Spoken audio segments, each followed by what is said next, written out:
Welcome everybody to Rumi Forum's speaker series. Today we have with us two very special guests talking on the topic of taking action to stop hate.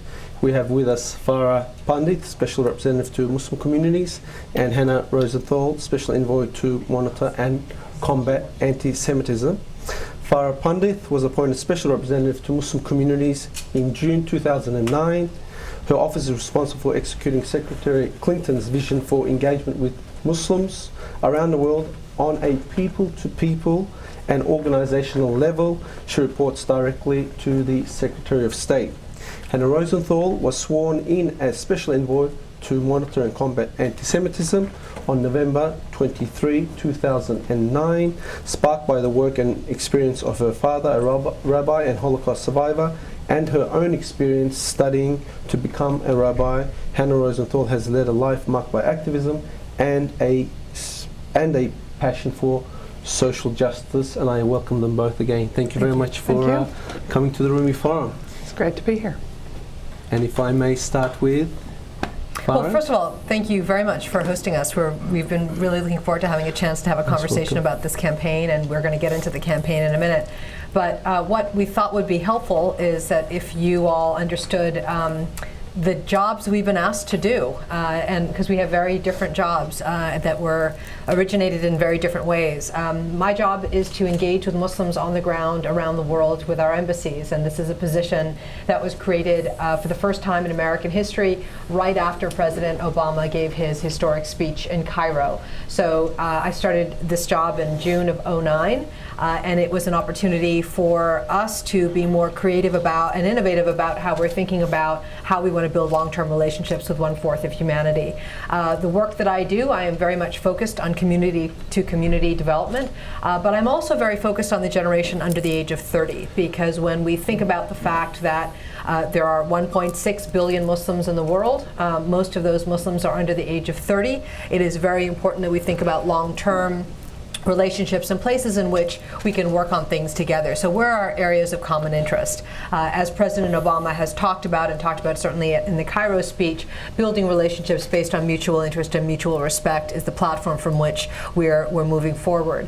I will say that the Department of State is doing engagement with Muslims in a wide variety of ways, but because the President has made this a priority in this administration, you will see this is a whole of government approach. So it is not just the Department of State, it's different departments and agencies that are working hard to develop new relationships and a dialogue and opportunities to work on things together. So that is the job that I have been asked to do by the Secretary of State, and I have been in this job for about 2.5 years. I have just completed my 50th country that I have visited in the last 23 months, and so I have met with thousands and thousands of young Muslims around the world under the age of 30 and have had an extraordinary experience hearing from them about places that we can work together.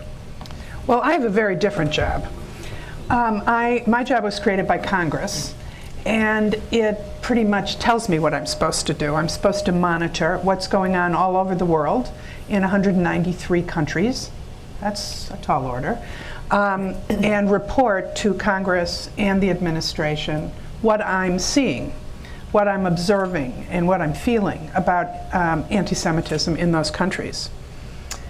But my title also calls for combating anti-Semitism. And my approach to trying to deal with anti-Semitism is not so much to deal with anti-Semitism, but to deal with the fundamental, and that is hatred. And so as I've traveled in many parts of the world that I've traveled, I haven't been to 50 countries, but I've done my share of traveling. And what I have observed is definitely increases in the good old-fashioned or the bad old-fashioned anti-Semitism, the desecration of cemeteries and terrible graffiti and conspiracy theories and blood libel accusations and so forth. So I see that. But I see some newer forms, for instance, Holocaust denial. Or, on the other side, Holocaust glorification, where people are saying it was a good thing and now we need another one to finish the job. It's truly bone-chilling. And sometimes we see Holocaust conflation, where all the bad chapters of history, and unfortunately world history is full of them, get conflated into one. It was a bad thing. Bad things happen. And we can never make the slogan "never again" real if we're not really learning about all the bad chapters and how they came about and what happened afterwards, so people learned the lessons. So I've spent a great deal of time on that. But there are two more trends that I have seen. One has to do with the politics of the Middle East, which is not my portfolio. That is the Special Envoy on Middle East Peace, but it keeps coming up in my travels and in my meetings. But one thing that I have found in a final trend, which has been perhaps the most disturbing of all, has been the increase in nationalism, and that to me it shows itself through hatred. And so when I come back to report to the administration on what I'm seeing and what I'm hearing relative to anti-Semitism, I do that, but I have often, since the day I've started here, said, yes, there is terrible anti-Semitism out there. Jews are despised, but guess what? We're not the most despised.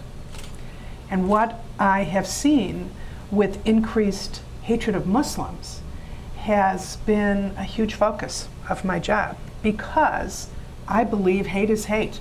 And if they're this week hating Muslims, and maybe last year hating Jews, the list goes on who can be in those blanks. So I tend to, instead of just reporting on anti-Semitism, I'm reporting on hatred. And I don't have a happy story to tell you. It's on every continent. Of the 193 countries that I've been monitoring, 75 of them had increases in incidents, actual incidents of hatred. And of those, 38 to a significant degree. Now that's a terrible track record for the world. And so I wish I had better news to tell you that I'm going to be out of a job soon because we figured out a way to stop hatred. But it is that approach that has brought Farah and me to work together. And we involve ourselves with some multilateral organizations, not just the United Nations, but the Organization of Security and Cooperation in Europe is a very important regional organization, but in my opinion, the only regional organization that I have been part of that actually has an entire effort to focus on the human dimension of things. And they're serious about human rights, and I can't say that about all the multilateral organizations. And so Farah and I attended a tolerance conference put on by the Organization of Security and Cooperation in Europe, the OSCE, more than a year ago. In June of 2010. Yeah, and it was in Kazakhstan. And we were part of the official delegation to go to this conference. But in addition to our going, we brought with us 6 NGOs, 6 non-governmental organizations from around the world that focus on what Farah refers to as the youthquake. And it is young people, organizations that focus and are run by young people who are trying to proactively fight against hate, not just responding to hateful things that are happening. And so we went to this conference as official representatives of the United States government, and we brought with us some young people to observe what goes on in these international forums.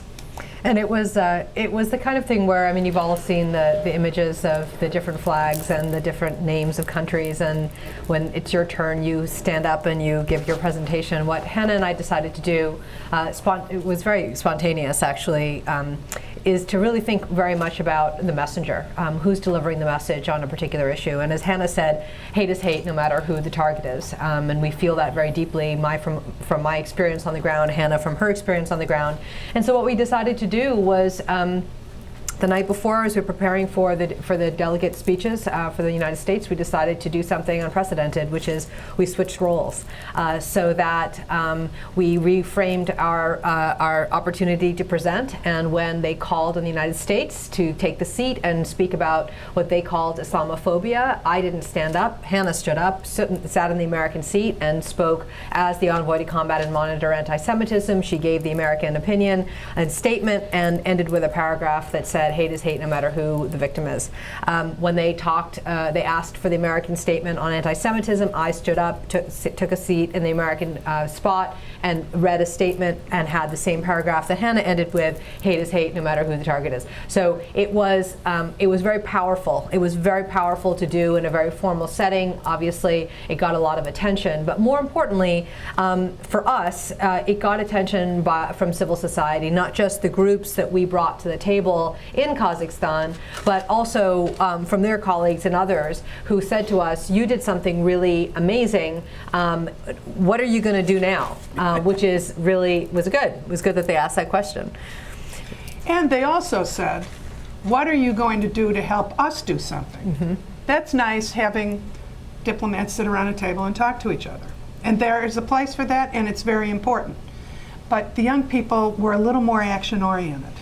And they called on us to help us think, how can we do something to stop the hatred you're talking about? So we wanted to do something that wasn't brought to you by the U.S. Department of State. We didn't want to do anything that said this is what you must do, but really give you, just to sort of catalyze a vision, and that is to push back against hatred, to amplify the importance of mutual respect, all the characteristics that everybody in the audience is nodding, believe in. And so we also understood very importantly that the youth were talking to us, and we had to speak in tools that were going to work with this generation. And so we designed an online campaign using Facebook that we basically, I don't know, we just did it. We just did it. We didn't ask anyone's permission. Right. We just did it. we just did it, and it's called 2011, like the year, Hours Against Hate. And we went back to the OSCE in February of this past year and said, 6 months ago, we went to Kazakhstan and we did this thing in Kazakhstan. You all were there. We're coming to you 6 months later, having thought about what it is we want to do for an action-oriented campaign. And we're here to tell you in February 2011, we're launching this Facebook campaign. And we want to go to countries that have a history of different groups living with each other at some point in history. We want to do more to bring young people to the table and ask them to do something. And we want to see what kind of reaction we get. So we designed this campaign, and it's a very simple formula. We basically are asking young people to volunteer an hour or more of their time to help or serve someone that doesn't look like them, pray like them, or live like them, to make the messenger. It's a expansion of what we were trying to do by swapping speeches. We're asking young people to volunteer time to walk in someone else's shoes.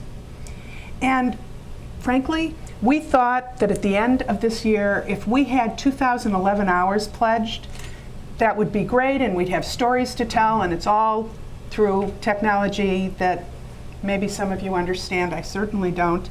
And we asked them to not only pledge their time, but tell us about what you're doing. And so these kids, young people, write in their story or what they're pledging to do or how they're, and we thought it would just be great if we had 2011 hours pledged.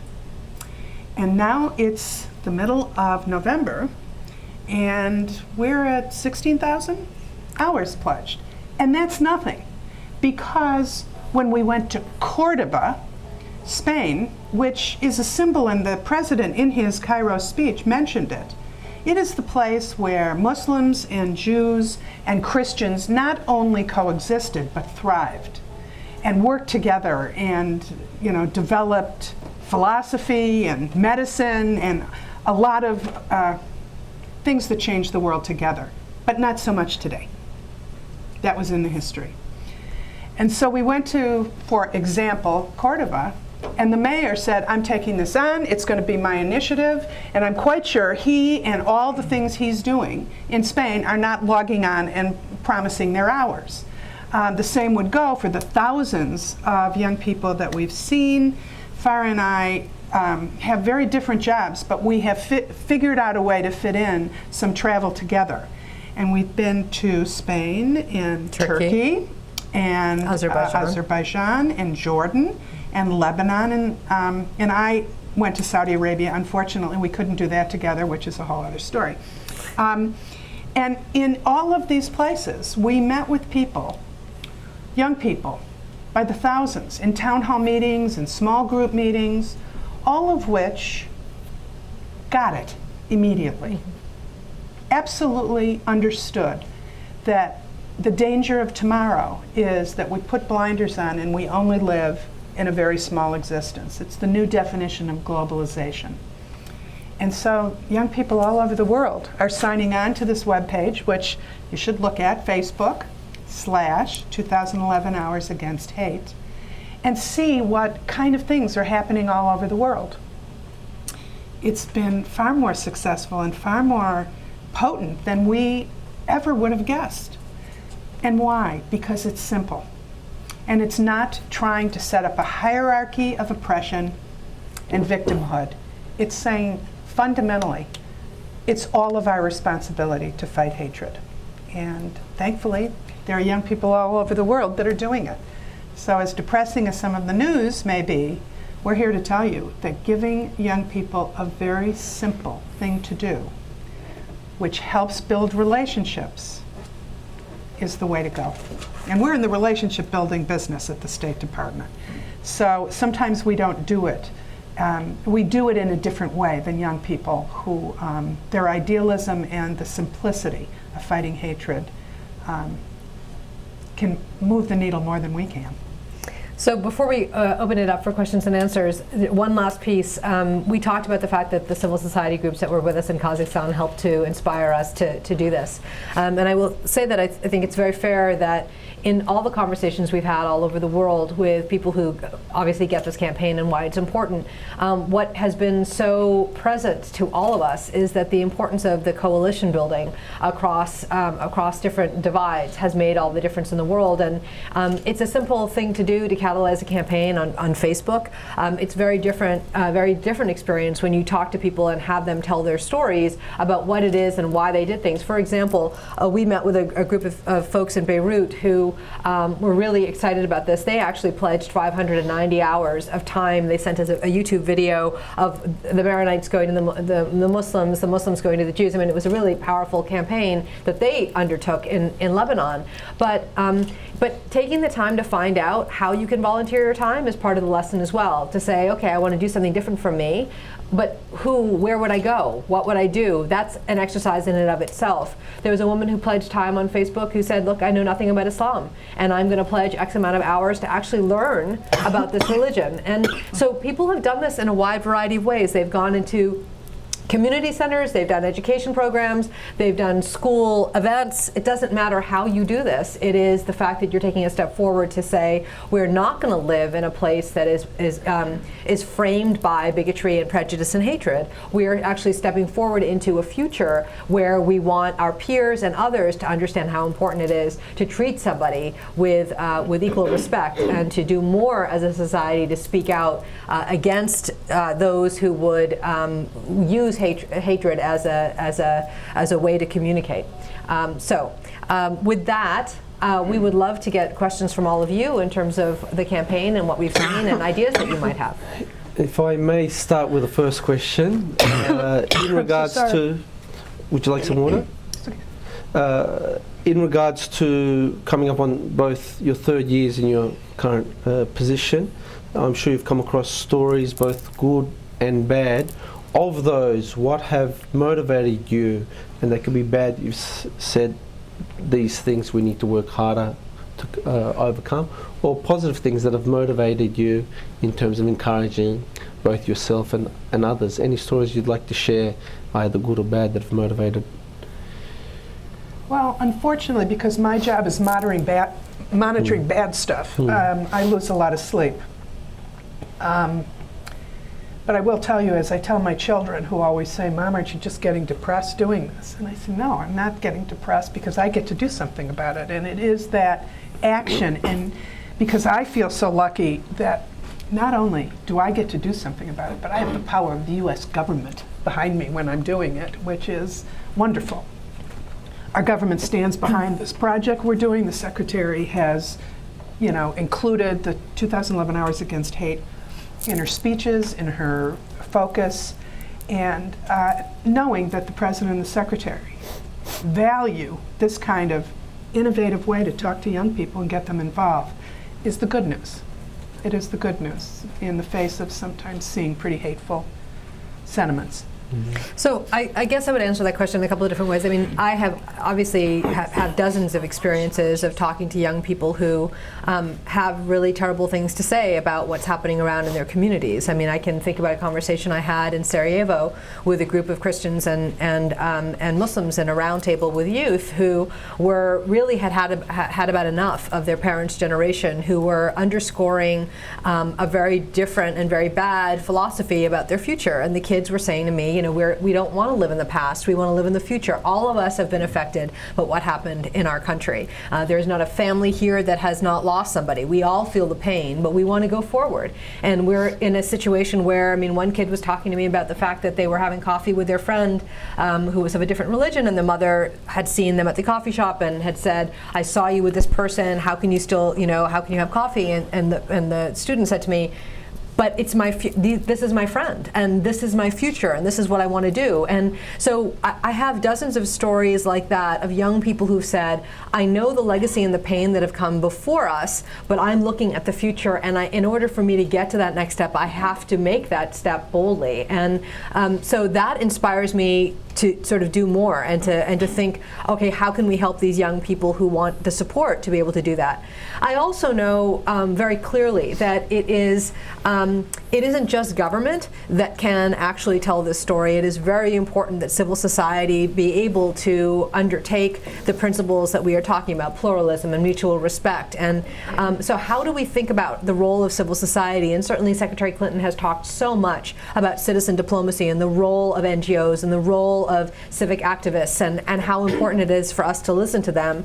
This, the experience that I've had in traveling around issues of bigotry and prejudice and hatred have allowed me to get a window into what some civil society players are doing to not permit an environment in which this stuff can grow. I mean, whether it is taking a textbook off of a shelf and taking a look at it and saying, this textbook says all Jews are pigs, and saying this is not allowed to be, something that we are teaching an 8-year-old in school. I mean, and somebody needs to stand up and say, these aren't principles that we stand by. So it's both a combination of government and non-government that's doing things. And the final thing that I'll say to you is that in the campaign that we've been doing, to speak about the role that government can play, we have, of course, met government officials that have really celebrated this, whether it's the mayor in Cordoba or one of the mayors in Istanbul or other government officials who said this is about time that we do more.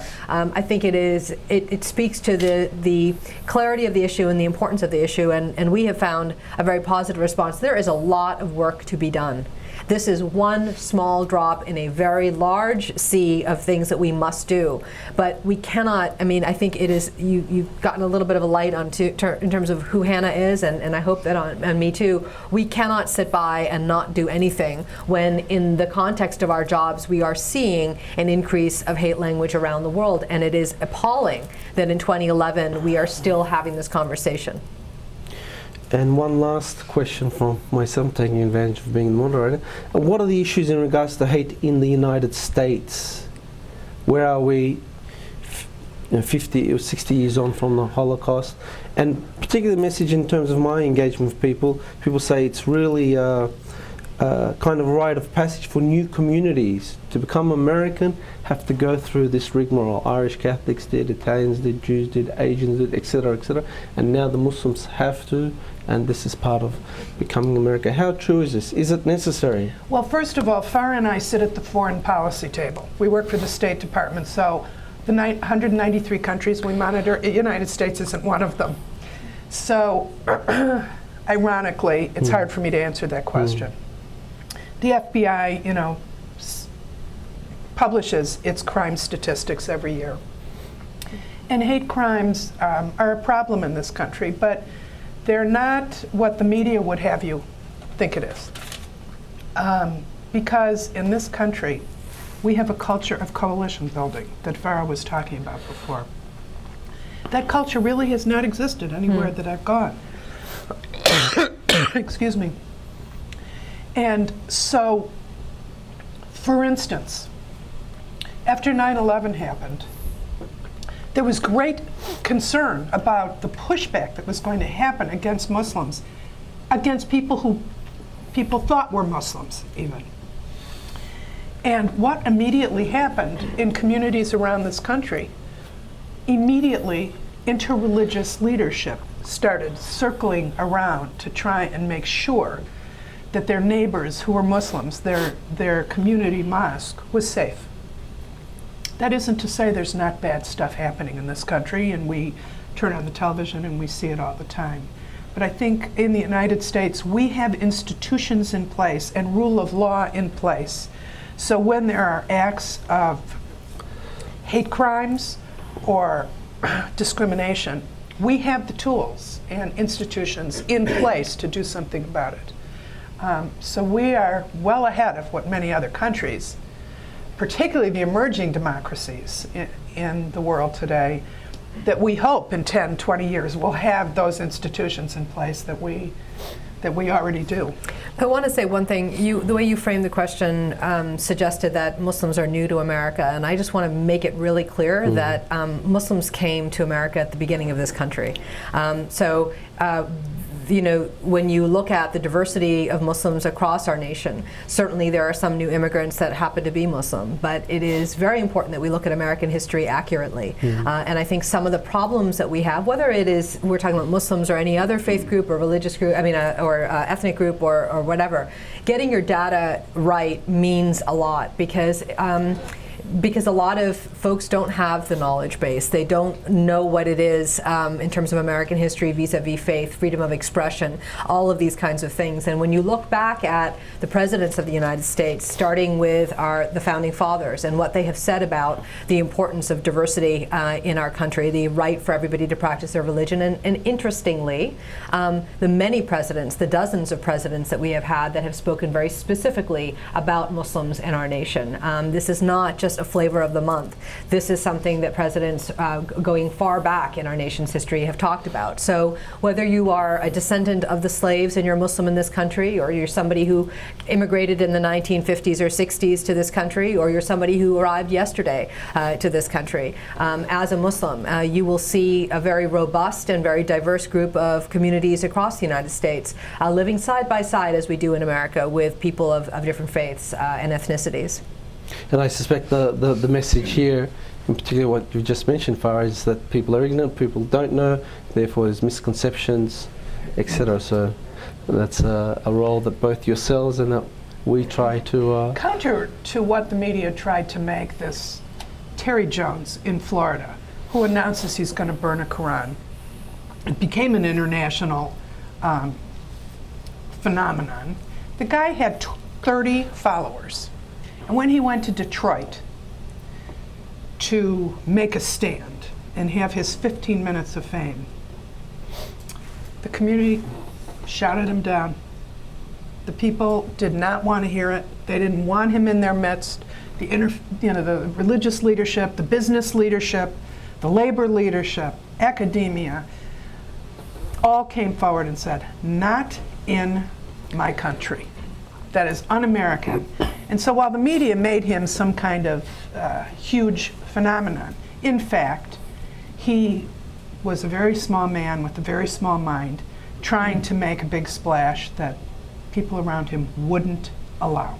And that's the good news story about America. Thank you. We'll take questions. We have time, so I'll get to it. If we're going to keep our questions and comments succinct, please, just so other people after you can have an opportunity, and I'll get to everybody as fast as possible. If you can just provide your name and affiliation. Hi, I'm Penny Starr. Can you hear me? Is it on? With CNS News, and I wanted to ask you, you're talking about anti-Semitism and of course the Muslim faith. where does your mission from the State Department come when it comes to Christians? Because even according to the State Department's own reports, there's a lot of persecution around the world of Christians as well as Muslims and Jews, and I wondered what part of your mission addresses that? Well, because we focus on hate, and we don't try to differentiate one hatred is worse than the next, certainly we address hatred of Christians when it rears its head. We also have an office in the State Department that is the Office of International Religious Freedom, and they're the ones that issue the report that you're probably referring to. And there's no question in some places where Christians are the minority, which isn't in most places, terrible things are happening. You know, very recently in Cairo, we see what happens to the Christian Copts. But the International Religious Freedom report will focus on hatred of and actions against Christians and against Muslims and against Jews and against Baha'i and Buddhists and Hindus, and the list goes on. So they're definitely not ignored.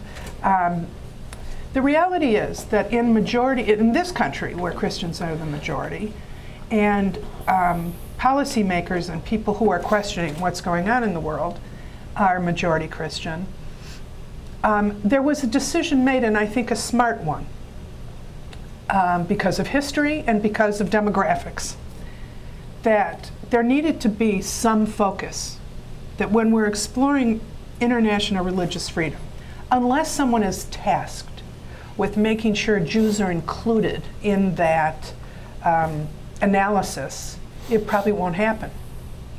And in my case, in the case of my position being created, Tom Lantos of blessed memory, who was a member of Congress and the only Holocaust survivor to serve, he found that while there is reporting on hatred of Christians and hatred around the world, that given the legacy of the Holocaust, that there has to be somebody who is making sure that's being focused on as well. And that was the genesis, if I may use that word, of my position. Farah's position is really outreach, not so much monitoring hatred of Muslims, but it's all the same. It's all the same. But if somebody, there's not a specific person.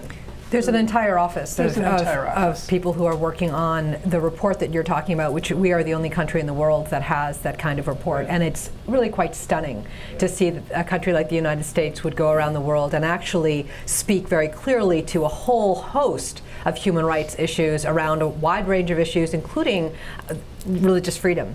And for those of you who don't know about the report, you can go to it at state.gov and take it. It's a huge document, so I don't suggest you print it. there are two reports. Yes. The International Religious Freedom and the Human Rights Report. Both of them give you a very good framework for some of the issues that you're doing. But there is no envoy, so to speak, or special representative. But I think Hannah very clearly articulated why her position was developed. And I think in my introduction, I talked to you a little bit about my engagement component and why we are doing this, because the president has wanted to increase the opportunities for us to engage with 1/4 of humanity, and we were not doing enough. And when you set up a narrative of an us and a them on our planet, especially in a post-9/11 world, we as the United States must do as much as we can to make sure we're solving problems together. And then the only way you can solve problem together is if you're talking to each other and if you're building those bridges and you have partnerships on issues of mutual interest, whether it's malaria reduction or it's education or it's poverty or a wide range of other things. What we were seeing is that we needed to increase the opportunities for us to get to listen to what's taking place on the ground, to hear the new ideas, and to say, you and you can work together with us, I think, because we have a commonality here. How can we make this better? And so that's the kind of work that I am doing. I have not been charged with writing any kind of report. My eyes are wide open, though, and when I go around the world and I see what I see, it is incumbent upon me to talk about it and to say that in addition to the work that I'm doing on engagement, I really want to call out the fact that I've seen an increase in the way people are in hate language, and whether it is hateful language by Muslims on somebody else or somebody else on Muslims, hate is hate. That's not the point. Our colleagues throughout the State Department have, in fact, talked about these issues in their own respective ways. This is just a framing initiative to do that. Thank you. I have a question there in the middle.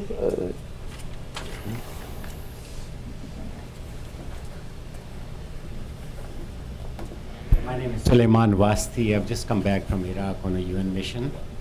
My question is to Farah on the rise of sectarian hate within the Islamic community. Can you, sorry, speak, thank you. Can you hear me now? Now I can. Okay. Should I repeat again? No, I heard enough, yes. I've just come back from Iraq and the rise of sectarian hate within the Islamic community. Elections are held on sectarian basis. In Jordan, Shias were considered worse than Jews. Bahrain security forces are screened by the religious affiliation. And so the list goes on, whether it's interregional politics and others, whether it's state-sponsored. My concern is that we are pushing democracy with a capital D rather than tolerance. And what is your office doing about it? Tolerance rather than democracy or a ballot box or elections. And my question is, what is your office doing about it? Doing about? About increasing tolerance and access to justice. So the word tolerance disturbs me, so I just want to say that to you. I don't believe in tolerance, I believe in mutual respect. So what is my office doing about promoting mutual respect in areas where there is sectarian violence? Is that what you're asking? This campaign and the work that we're doing to highlight, and I think we're very clear as we talked about this. It's not about one community versus another community. Hate is hate across the board, and whether it's Muslim on Muslim hatred or it's Christian versus Jew or Jew versus, I mean, it doesn't matter. Race, gender, sexuality, that's not the issue. The issue is we are permitting societies to talk about this, to articulate hateful things in a way that is really quite appalling at this moment in time. Maybe it is because we are we are all online, we can see things in real time, we're getting a different sense of what's happening in the world, maybe. Or maybe there really is more of a comfort level with people that will tolerate what we would consider to be un-PC kind of language. It doesn't matter. I agree with you that there is a lot of sectarian violence, not just in the countries that you talked about, but in the travels that I have gone on. I am very clear when I talk about not just this campaign, but how we talk about each other, that it isn't a question of who is the largest victim and who is more Muslim, which is a conversation I hear a lot from communities, trying to build out a hierarchy of the most pure Muslim versus the least pure Muslim. We are the United States government. We are not in the theology business. We separate the line. I don't talk about religion, the religion of Islam, what the Quran means. I mean, that is not my job. So what we're trying to do is to find ways to call out when those kinds of things happen. You've heard the Secretary of State speak very clearly on sectarian violence in the parts of the world that you've talked about. We know very clearly when we talk about other kinds of violent extremism, for example, we see Muslim on Muslim actions day in and day out on the planet. You have seen a very clear articulation of those things across the board, and I think one of the first steps you can do is to call out what it is you're seeing, which is very, very important. And I'm happy you raised it, because it is unfortunately something we are seeing. I want to just add to that what's going on around the world right now is not a hiccup. This is major sea change that's going on. And democracy, we're finding dictators being thrown out. We're seeing people who are on the streets really calling for freedoms. This isn't a spin. They are really saying, in this new world, you can't keep from us anymore what it looks like to be in a society where people can assemble where they want, they can pray how they want, they can speak and say what they want. Fundamental freedoms that, our country, we cherish. But all of this is happening as can be expected. It's not smooth. Sometimes it's really messy, and sometimes it's like a roller coaster ride. So some of the messages that we give through our interventions are our relationships with these countries that are going through, it may be called an Arab Spring, but there's a lot happening in Europe at the same time, is that what makes democracy work is not just making sure the polls run smoothly and the votes are counted smoothly. It is an appreciation for diversity.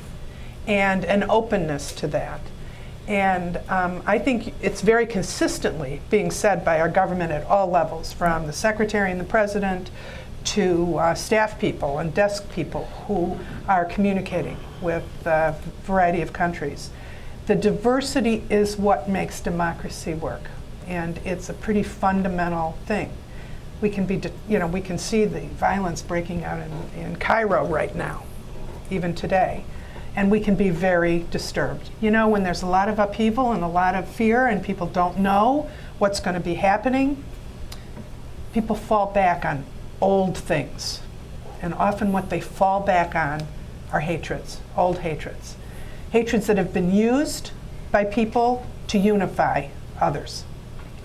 And we surely do not want to see what is going on in this revolution, if we can use that word, that they fall back on the old hatreds, the old canards. And we're watching that carefully and doing everything we can to support people who are trying to fight that falling back on old sectarian hatreds. Yes. Microphone. Can you keep the microphone close to you, just so we can hear you clearly? Yeah, my name is Cami, but It's not on. can you hear me? My name is Cami, but I'm with the Pakistani Spectator, and my question to Ms. I could call Hannah. I'm sorry, Okay, I forgot that's the good. last name. Is about you monitor so many countries, and I just wondered that if you monitor this country as well, like 10 years, I think in 1999 or before the Bush got elected, I used to work on the Hill, and I'm one of the 5 or 6 guys who started offering Muslim prayer on the Hill. My first name is Muhammad. I think whatever sin I commit, it's between God and me. But these people do not consider me part of them. So I just wondered that, like you said, that this anti-Semitism is a kind of unified factor in third world. I'm from Pakistan, and I can tell you it's very much true there. Everybody thinks that it's a Jews who does some dirty work, and they are suffering because of that. But the mindset of these people who are leading these organizations, like CARE and ISNA, their mindset is not different. I mean, when they stand with you and have their picture taken with smiling faces, it doesn't mean anything, because I experience them. They are not less prejudiced than I have an uncle in Pakistan who is Amir of Jamaat Islami in my hometown. It's very difficult to take their prejudice out from their brain. You can argue with them for hours and hours, it doesn't make much difference. So I just wondered that if you could help about this. And my question to Ms. Pandith is that I asked you this question last year at NCC about Kashmir, and I asked this same question to Rashid last year here. Unless you take away these issues that are creating a lot of hatred against Jews or against Indian Hindus, they are Kashmir and Palestine. And Obama, I feel like he is totally helpless about this, unfortunately. And I asked the same question to Mike Mullen before he retired at the Carnegie Endowment, and he gave very straightforward answer. He said that Kashmir would open all the lock in that part of the world where we are spending a couple of $2 billion per week in Afghanistan, and we are given 2,000 lives. There is no solution without resolving it. And I asked the same question to Leon Panetta at Woodrow Wilson, and he gave 3-minute answer, whereas your statement is, oh, it's about Pakistan or India. So my question to you is this: what is the benefit of having a Kashmiri sister in Department of State when she is so scared even to talk openly about this very honest issue? That is human right issue, not water issue, not land issue, not resources issue. It's about human inspiration. I'm a Kashmiri, and this issue, I'm not saying that India should give Kashmir to Pakistan, but there should be some kind of resolution. So as an American, you know that unless we solve these two issues on international stage, there is no way there is going to be peace in South Asia and in Middle East. So what are you doing as a Kashmiri sister to help those people who are suffering? And there are thousands of if we can people leave who it are at that, just you've asked buried your in question, land. so we'll let them Yeah, so I mean, answer. what is the, I'm just asking you that, how are you helping to resolve this issue being a Kashmiri? Thanks. I don't even remember what he I know. I'm so sorry, Cami. I don't remember what you asked me. I know what she asked you, but I don't know what he Are you asked. monitoring the situation in Pakistan? We monitor the situation in Pakistan very closely. We have a lot of people We are currently in the process of focusing on young people, and by that I mean the educational systems. 50% of the madrasas in Pakistan are supplied their educational tools from Saudi Arabia. And we are doing a very thorough examination of what are the messages that children are being taught. I'm not talking about the complicated politics of what will or won't happen in various regions. I'm talking about the fundamentals. Are we finding promotion of intolerance in lessons that are being taught? Now, may I tell you that in a former life of mine, and by that I mean in a former job, I worked on American textbooks. This is something every society needs to do. What are the messages we're giving our children? And we all know that American textbooks have gone through huge changes and sensitivities to minorities in the United States that were not being represented. So the same needs to be done by societies around the world. And because we are the superpower, and because countries ask so much of us in help, it is appropriate for us to say, happy to help, but there's some things we want to look at that you're doing and the messages you're giving. And so I'm hoping that what we learn through this very intensive and comprehensive review and analysis of the messages of diversity and differences and the other, not just against Jews, and not just against other Muslims, and against Christians, and against Baha'i, and the list goes on. What are those fundamental messages, and what responsibility do you have, country, that we're having this relationship with, to stop the hatred? I do not expect that. I'm 60 years old, and there's some things, no matter how many books I read, I can't shake from my brain. I don't expect a lot of change from world leaders my age and older. However, I expect them to want to see the future for their children to be better, and not just economically, but better in their soul. And that can only be done by really combating the hatred. So you had a very passionate plea talking about a very particular foreign policy issue. And I'm going to answer it in two different ways. One, just an aside, you clearly have asked this question to everybody and everybody across Washington and gotten many different answers. No, they give me very honest answer. Could I kindly respond? The first thing I want to say to you is you're correct on the point that audiences all over the world raise foreign policy questions, as they should. They're made up of civil society. You all in this room, the 70 of you sitting here, 50 of you sitting here, have very different opinions on a wide range of issues, whether it is economic and humanitarian assistance that we give through USAID, or how soon we should go and give response when we have a flood or a tsunami or an earthquake. Whether it is the Israel-Palestine issue, whether it is the pipeline. These are all parts of foreign policy. It's very complex. It's very nuanced. It is not very simple. If it were, we would not have thousands of people working around the world on behalf of the United States government to advocate for our positions. I don't want to speak down to you, but I do know that you understand how complex these issues are. And statecraft and diplomacy and foreign policy is not a simple game.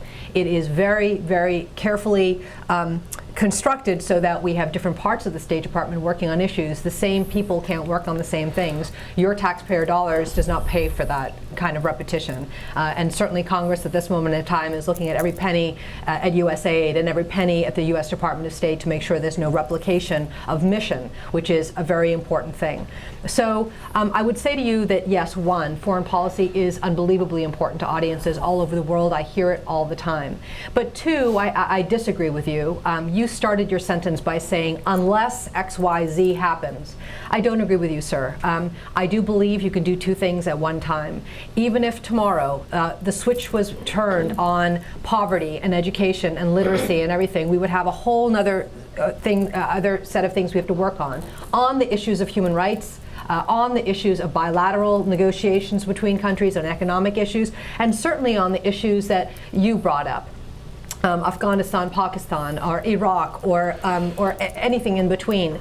Even if you turn the switch and you had the problem, there will be something else that happens. That is the nature of our world, okay? So what I have seen, and forgive me, I've only been in government since 2003 working on these issues, but what I've seen on the ground very up close and personal is the fact that there are narratives that are out there that are spinning all over the world, whether the kind of narrative that is a conspiracy theory or the kind of narrative that is absolute garbage, that would suggest one thing or another, that are false accusations, not just on our country, but on the state of a particular issue, that have been embedded into young generations to make them believe a particular thing.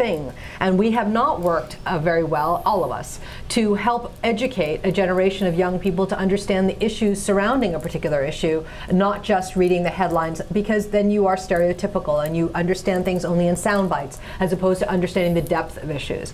So you brought up a couple of very specific foreign policy issues that our country has been very clearly active on. We are, in fact, very open and upfront. Those were your words, that other senior level officials in the United States government, when asked, have talked about particular issues that you raised.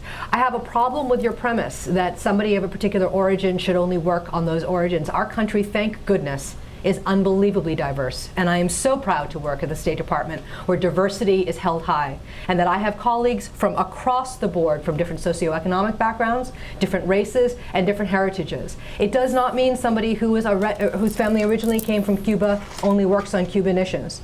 So the premise that you put forward, that I was born in Srinagar, means that I only should work on Kashmiri issues, is very problematic to me.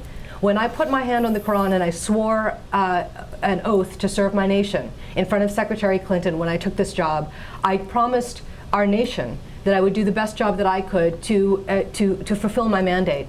And I was very clear with you when I started what my mandate is. There are people at the State Department that are working on issues that are surrounding the issues that you're talking about.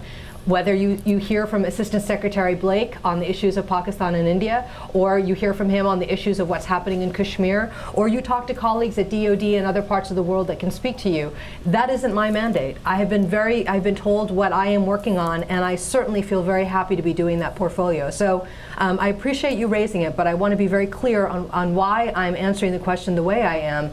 It is not a fear factor, sir. I'm not scared. I know what my job is, and I know what I've been asked to do. Thank you. Question here at the back, sir. The glasses. Microphone's coming to you. If you can keep the microphone as close as possible to your mouth, just so we... Thank you. My name is Adnan. I have a question for Farah. From a programming perspective, what are the opportunities for engagement of Muslim youth that you've noticed from your numerous meetings and dialogue sessions?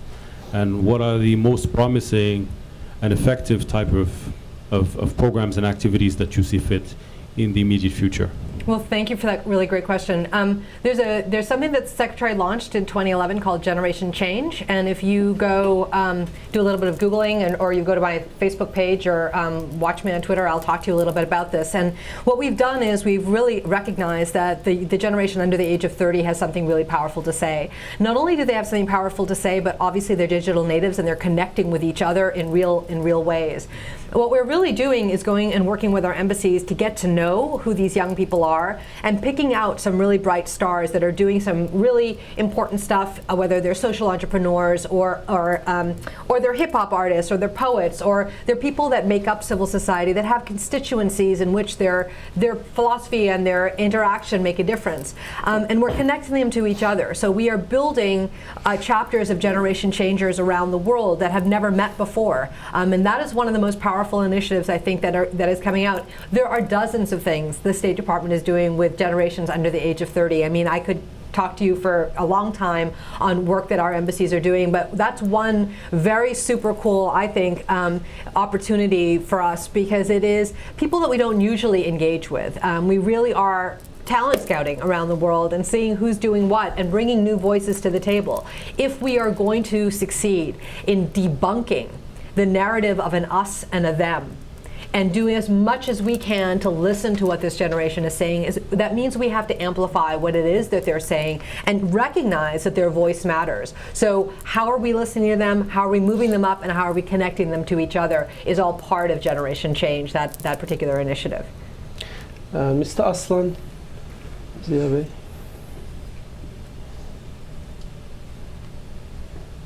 Thank you. My question is regarding Turkey. I'm Washington correspondent of Turkish Daily Zaman newspaper. I was wondering, can you please give us like an account of what you've been doing with Turkey and the Turkish government and the Turkish youth in the jobs that you've been describing? I was also wondering what are your observations with especially the Turkish government's attitude on issues pertaining to hate, and what can Turkey do more to help with the cause that you've been talking about?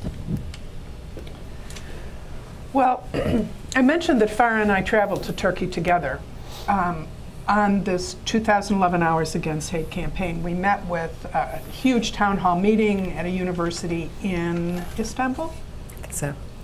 In Ankara, we met with university people and listened a great deal. I mean, we presented this idea that in order to truly fight the hatred, everyone has to take responsibility for it. And what we heard from the young people was they were open to taking the responsibility, but they expressed some concern. I heard through my ears and the lens that I look at the world through, concern about a secular country becoming more sectarian, and the fear that it will result in more hatred, not less. There was a woman who was covered, a Muslim woman in Ankara, who said, what's going on in anti-Semitism is an outrage, just an outrage. The young people are looking past their own identities. They're recognizing that the changes that are happening not only affect them as individuals and their community that they identify with, but maybe the future of Turkey. I was very touched by the sentiment I heard from the young people in Turkey, because the people we met with seemed to me very aware of the changes that are going on in Turkey right now, that are going on in the whole world. But each country is doing it a little differently, and in Turkey, they're proud of their country and a little nervous about some of the changes. Of course, that's what happens. And when we change administrations here, we get a little nervous. I mean, change is good and bad for our psychological makeup. But I was very touched with the young people, and we met with lots of them in very different settings on how thoughtfully they were addressing this change and the role Turkey plays in the changes that are happening in the larger region. Farah, did you want to add to that before we? Perfect. And that brings us to the end. I'd like to personally thank Farah and Hannah. Thank you very much. Pleasure. Until next time, thank you for joining us. Have a lovely day. Thank you very much. Thank you. Sorry about that.